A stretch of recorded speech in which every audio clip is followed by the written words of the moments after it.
Welcome back to my YouTube channel. Today we discuss about internship.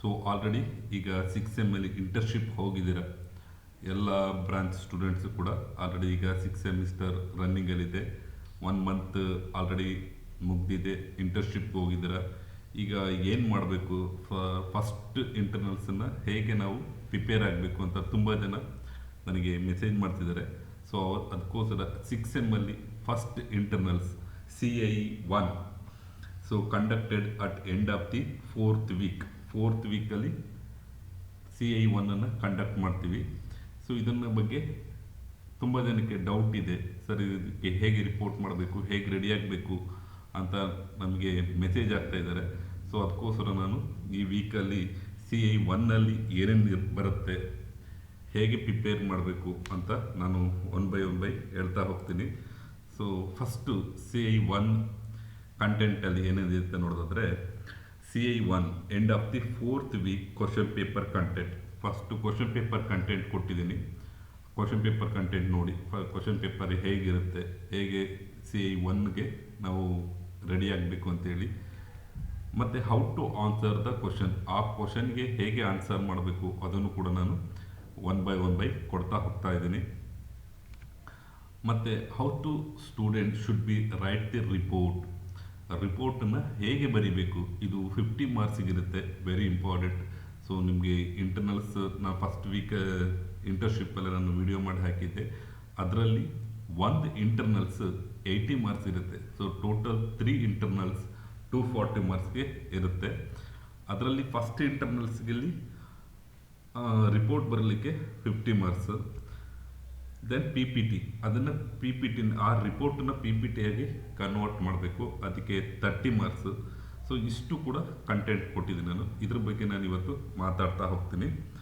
First CI1 question paper ಇಂಟರ್ನ್ಶಿಪ್ದು CI1 question paper ಹೇಗಿದೆ ನೋಡಿ so 2 question ಇದೆ question number 1 question number 2 question number 1 submit a report that training supervisor and copy to court owner of focusing on so ಏನೇನು focus ಮಾಡಬೇಕು ಕೊಟ್ಟಿದ್ದೀನಿ ನೋಡಿ so 2 report ready ಮಾಡಬೇಕು ಒಂದು ಟ್ರೈನಿಂಗ್ ಸೂಪರ್ವೈಸರ್ಗೆ ಕೊಡಬೇಕು another 1 copy given to the court owner ನಿಮಗೆ ಯಾರು ಕೋರ್ಟ್ ಓನರ್ ಇರ್ತಾರೆ ಅವ್ರಿಗೊಂದು ಕಾಪಿ ಕೊಡಬೇಕು ಸೊ ಇದರಲ್ಲಿ ಸಬ್ ಕ್ವಶನ್ಗಳಿದೆ ಏನಪ್ಪ ಅಂದರೆ ಓವರ್ ವ್ಯೂ ಆಫ್ ದ ಆರ್ಗನೈಸೇಷನ್ದು ಓವರ್ ವ್ಯೂ ಬರೀಬೇಕು vision and mission of the organisation so ಏನು ವಿಷನ್ ಅಂದರೆ ಏನು ಮಿಷನ್ ಅಂದರೆ ಏನು ಅದನ್ನು ಕೂಡ ಮುಂದೆ ನಾನು ಹೇಳ್ತಾ ಹೋಗ್ತೀನಿ ಸ್ಟ್ರಕ್ಚರ್ ಆರ್ಗನೈಸೇಷನ್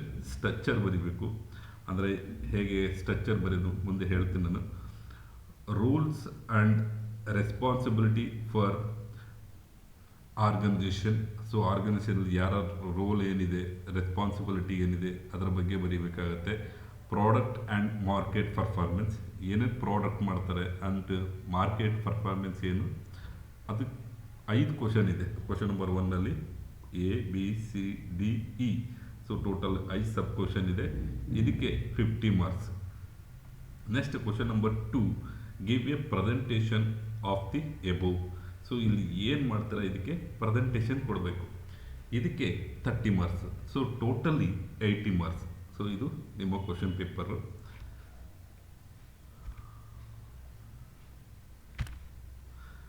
ನೆಕ್ಸ್ಟ್ ಒಂದು ಕಂಪನಿನ ಎಕ್ಸಾಂಪಲ್ ತಗೊಂಡು ನಿಮಗೆ ಎಕ್ಸ್ಪ್ಲೈನ್ ಮಾಡ್ತಾ ಇದ್ದೀನಿ ಹೇಗೆ how to answer the question so with simple ನೀವು ಚೇಂಜ್ ಮಾಡ್ಕೋಬೋದು you can change easily so ನಿಮ್ಮ ಕಂಪನಿಗೆ ತಕ್ಕನಾಗಿ ಚೇಂಜ್ ಮಾಡ್ಕೊಳ್ಳಿ ನಾನಿಲ್ಲಿ ಕಂಪನಿ ನೇಮ್ ಒಂದು ಎಕ್ಸಾಂಪಲ್ ಆಗಿ ತಗೋತಾ ಇದ್ದೀನಿ ABC India limited electrical company so electrical company ಬಗ್ಗೆ ನಾನು ಒಂದು ಎಕ್ಸಾಂಪಲ್ ಆಗಿ ತೊಗೊಂಡಿದ್ದೀನಿ ಇಲ್ಲಿ ನಾನು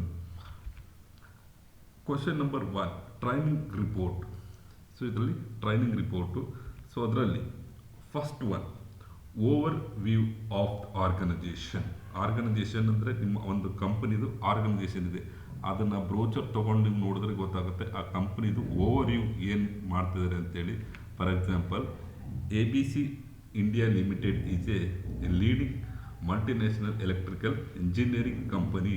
It operate power generation, transmission, automation, and electrification. ABC provide advanced electrical solution for industry, utilities and infrastructure. So ಇದನ್ನು ನಾನು ಓವರ್ ಆಫ್ ದಿ ಆರ್ಗನೈಸೇಷನ್ ಅಂತ ಕರಿತೀವಿ.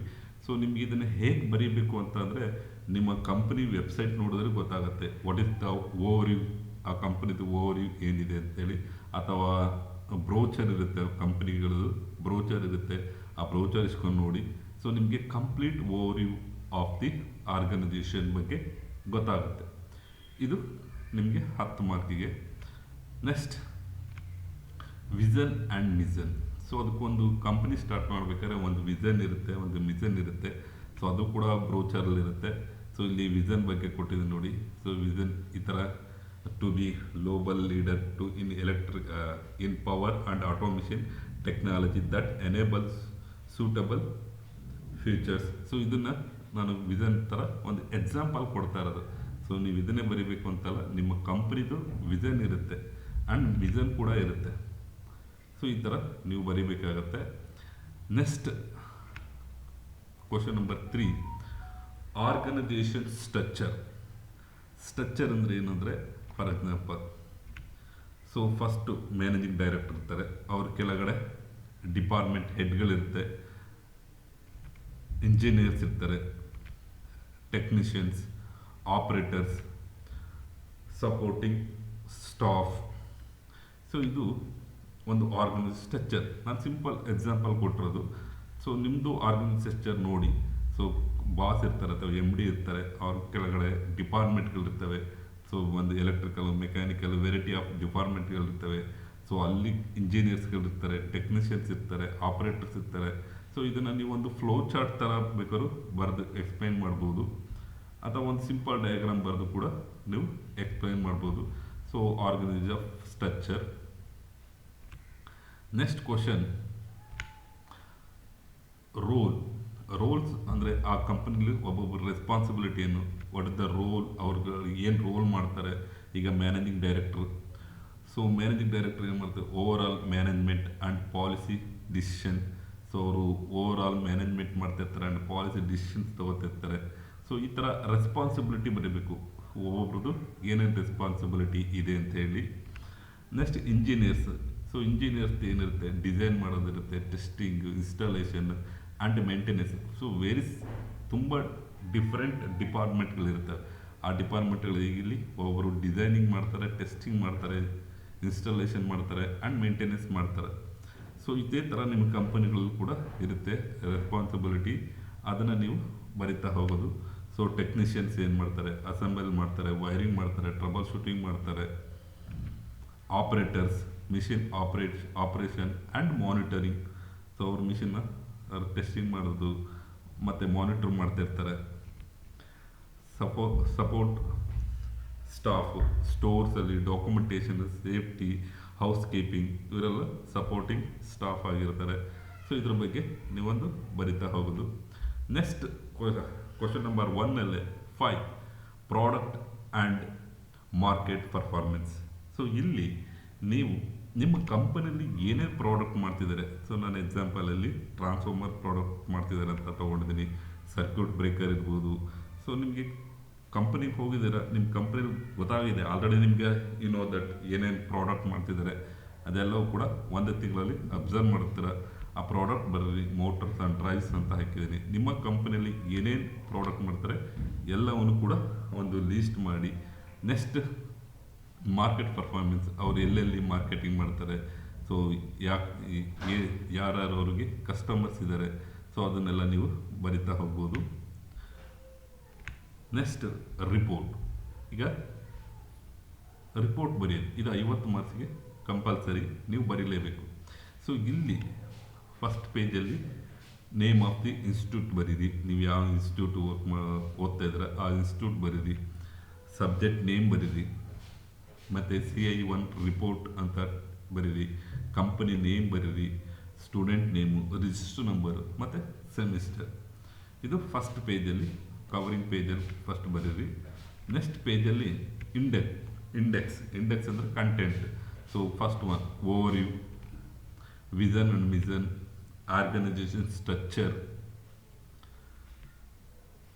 roles and responsibilities, product and market performance. So main content. So ಇಲ್ಲಿ ಏನಪ್ಪ ಅಂದರೆ each question an a new page. So ಒಂದು ಕ್ವಶನ್ನ ನೀವು ಬರ್ದಾಯ್ತು ಅಂದ ತಕ್ಷಣ ಹೊಸ ಹೊಸ ಪೇಜ್ನ ಶುರು ಮಾಡಿ. ಫಾರ್ ಎಕ್ಸಾಂಪಲ್ ಓವರ್ ಯು ಆದ ತಕ್ಷಣ ನೆಕ್ಸ್ಟ್ ಕ್ವಶನ್ ಬರೆಯುವಾಗ ನೀವು ವಿಷನ್ ಆ್ಯಂಡ್ ಮಿಷನ್ ಬರೆಯುವಾಗ ನೆಕ್ಸ್ಟ್ ಪೇಜ್ಗೆ ಹೋಗಿ.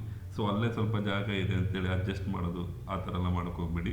ಮತ್ತು ಒಂದೊಂದು ಕ್ವಶನ್ಗೆ 1 ಪೇಜ್ ಅಥವಾ 2 ಪೇಜ್ ಪರ್ ಈಚ್ ಕ್ವಶನ್ಗೆ 2 ಪೇಜನ್ನು ನೀವು ಬರಿತಾ ಹೋಗಿ. ಮತ್ತು ಸಿಂಪಲ್ ಡಯಾಗ್ರಾಮ್ನ ಯೂಸ್ ಮಾಡಿ. ಈಗ ಆರ್ಗನೈಸೇಷನ್ ಸ್ಟ್ರಕ್ಚರ್ಗೆ ಒಂದು ಫ್ಲೋ ಚಾರ್ಟ್ ಬರ್ಕೊಳ್ಳೋದು ಸಿಂಪಲ್ಲಾಗಿ ಆ ಥರ ಡಯಾಗ್ರಾಮ್ನ ಬರಿತಾ ಹೋಗಿ. Next, how to prepare P P T or P P T for the above report. ಆ ರಿಪೋರ್ಟ್ಗೆ ನೀವು ಹೇಗೆ ಪಿ ಪಿ ಟಿ ಮಾಡಬೇಕು ಅಂತ ನಾನು ಸ್ಲೈಡ್ ಬೈ ಸ್ಲೈಡ್ ಕೊಡ್ತಾ ಹೋಗ್ತೀನಿ. ಸೊ ಫಸ್ಟ್ ಸ್ಲೈಡಲ್ಲಿ ನೀವು ಟೈಟಲ್ ಬರೀರಿ. ಸೊ ಅದರಲ್ಲಿ ಸೇ 1 ಪ್ರೆಸೆಂಟೇಷನ್, ಕಂಪನಿ ನೇಮ್ ಬರೀರಿ, ಸ್ಟೂಡೆಂಟ್ ನೇಮ್ ಬರೀರಿ, ರಿಜಿಸ್ಟರ್ ನಂಬರ್ ಬರೀರಿ. ಇಷ್ಟು ಫಸ್ಟ್ ಸ್ಲೈಡಲ್ಲಿ ಹಾಕಿ. ನೆಕ್ಸ್ಟ್ ಸೆಕೆಂಡಲ್ಲಿ ಇಂಟ್ರಡಕ್ಷನ್ ಅಂತ ಹೆಡ್ಡಿಂಗ್ ಕೊಡಿ. ಇಂಟ್ರಡಕ್ಷನ್ ಅಬೌಟ್ ದಿ ಕಂಪನಿ, ಅದರಲ್ಲಿ about the company, nature of business.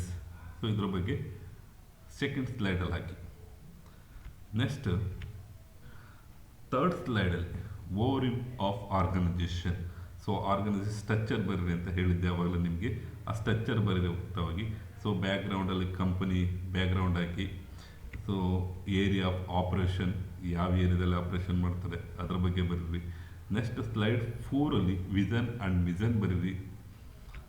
So vision statement ಹಾಕೋದು. ಮತ್ತು ಆರ್ಗನೈಸೇಷನ್ ಸ್ಟ್ರಕ್ಚರ್ ನೆಕ್ಸ್ಟ್ ಸ್ಲೈಡಲ್ಲಿ ಸ್ಲೈಡ್ 5ಅಲ್ಲಿ ಆರ್ಗನೈಸೇಷನ್ ಸ್ಟ್ರಕ್ಚರ್ ಹಾಕಿ. ಆ ಸ್ಟ್ರಕ್ಚರಲ್ಲಿ ಡಯಾಗ್ರಾಮ್ ಬರೀರಿ. ಜಸ್ಟ್ ಸಿಂಪಲ್ಲಾಗಿ ಒಂದು ಫ್ಲೋ ಚಾರ್ಟನ್ನು ಕ್ರಿಯೇಟ್ ಮಾಡ್ಕೊಳ್ಳಿ. ಮತ್ತು ಕೀ ಡಿಪಾರ್ಟ್ಮೆಂಟ್, ಯಾವ ಡಿಪಾರ್ಟ್ಮೆಂಟ್ಗಳಿದೆ ಅದನ್ನೆಲ್ಲ ಮೆನ್ಷನ್ ಮಾಡಿ. ನೆಕ್ಸ್ಟ್ ಸ್ಲೈಡಲ್ಲಿ ಸೊ ರೆಸ್ಪಾನ್ಸಿಬಿಲಿಟಿ. ಸೊ ಯಾರಾರ್ದು ಏನೇನು ರೆಸ್ಪಾನ್ಸಿಬಿಲಿಟಿ ಇದೆ, ರೋಲ್ಸ್ ಏನು, ರೆಸ್ಪಾನ್ಸಿಬಿಲಿಟಿ ಏನು ಬರಿತಾ ಹೋಗಿ. ಇಂಜಿನಿಯರ್ದು ಏನು ರೆಸ್ಪಾನ್ಸಿಬಿಲಿಟಿ ಇದೆ, ಟೆಕ್ನಿಷಿಯನ್ದು ಏನು ರೆಸ್ಪಾನ್ಸಿಬಿಲಿಟಿ ಇದೆ, ಮ್ಯಾನೇಜರ್ಸ್ದಾಗಿರ್ಬೋದು. ನೆಕ್ಸ್ಟು ಸ್ಲೈಡಲ್ಲಿ ಪ್ರಾಡಕ್ಟ್ಸ್. ಸೊ ಏನೇನು ಪ್ರಾಡಕ್ಟ್ ಮಾಡ್ತೀರಾ ನೀವು ಕಂಪನಿಯಲ್ಲಿ. So list of electrical products, ಏನೇನು ಪ್ರಾಡಕ್ಟ್ ಮಾಡ್ತಾರೆ ಅದನ್ನು ಲೀಸ್ಟ್ ಮಾಡಿ. ಮತ್ತು ಇಮೇಜನ್ನು ಹಾಕಿ. ಸೊ ಕೆಲವು ಕಂಪನಿಯಲ್ಲಿ ಫೋಟೋ ತೆಗಿಲಿಕ್ಕೆ ಬಿಡಲ್ಲ, ಅದು ಆಪ್ಷನಲ್ ಅಂತ ಕೊಟ್ಟಿದ್ದೀನಿ ನಾನು. ಸೊ ಫೋಟೋ ತೆಗೆದು ಕೊಟ್ಟರೆ ನೀವು ಫೋಟೋಗಳನ್ನ ಹಾಕ್ಬೋದು. ನೆಕ್ಸ್ಟ್ ಸ್ಲೈಡ್ 8ಅಲ್ಲಿ ಮಾರ್ಕೆಟ್ ಆ್ಯಂಡ್ ಪರ್ಫಾರ್ಮೆನ್ಸ್. ಸೊ ಏನೇನು ಮಾರ್ಕೆಟ್ ಮಾಡ್ತಾರೆ, ಮಾರ್ಕೆಟಿಂಗ್ ಪರ್ಫಾರ್ಮೆನ್ಸ್ ಏನು, ಸೊ ಮೇಜರ್ ಕಸ್ಟಮರ್ಸ್ ಯಾರು.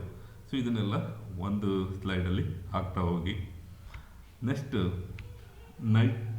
ಸ್ಲೈಡ್ 9ಅಲ್ಲಿ ಕನ್ಕ್ಲೂಷನ್ ಕೊಡಿರಿ. ಏನು ಕನ್ಕ್ಲೂಷನ್ ಅಂದರೆ ಲರ್ನಿಂಗ್ ಔಟ್ಕಮ್ಸ್. ಸೊ ನೀವು ಅದರಿಂದ ಏನು ಕಲ್ತ್ರಿ, ಸೊ ಏನು ಸ್ಕಿಲ್ನ ಗೈನ್ ಮಾಡ್ಕೊಂಡ್ರಿ. ಸೊ ಇದ್ರ ಬಗ್ಗೆ ನೀವು ಒಂದು ಕನ್ಕ್ಲೂಷನ್ ಕೊಡಿ. ನೆಕ್ಸ್ಟ್ ಲಾಸ್ಟ್ ಸ್ಲೈಡಲ್ಲಿ ಸೊ ಥ್ಯಾಂಕ್ ಯು ಹೇಳಿ, ಮತ್ತು ಥ್ಯಾಂಕ್ ಯು ಮೆಸೇಜ್ ಹಾಕಿ. ಸೊ ಏನೇನು ಯಾರ್ಯಾರು ನಿಮಗೆ ಸಪೋರ್ಟ್ ಮಾಡಿದರು, ಸೊ ಅದ್ರ ಬಗ್ಗೆ ಎಲ್ಲ ಒಂದು ಥ್ಯಾಂಕ್ ಯು ಮೆಸೇಜ್ ಹಾಕಿ. ಸೊ ಇಷ್ಟು ನಿಮ್ಮ ಓವರಾಲ್ ಫಸ್ಟ್ CI ಟೆಸ್ಟ್ ಇಂಟರ್ನ್ಶಿಪ್ಪಲ್ಲಿ ಫಸ್ಟ್ CIಗೆ ಏನು ಮಾಡಬೇಕು ಅಂತೇಳಿ ನಾನು ಕಂಪ್ಲೀಟಾಗಿ ಒಂದು ಇನ್ಫಾರ್ಮೇಷನ್ ಕೊಟ್ಟಿದ್ದೀನಿ. ನೆಕ್ಸ್ಟ್ ಈ ವಿಡಿಯೋದಲ್ಲಿ CI 2 CI 3 ಸೇಮ್ ಇರುತ್ತೆ.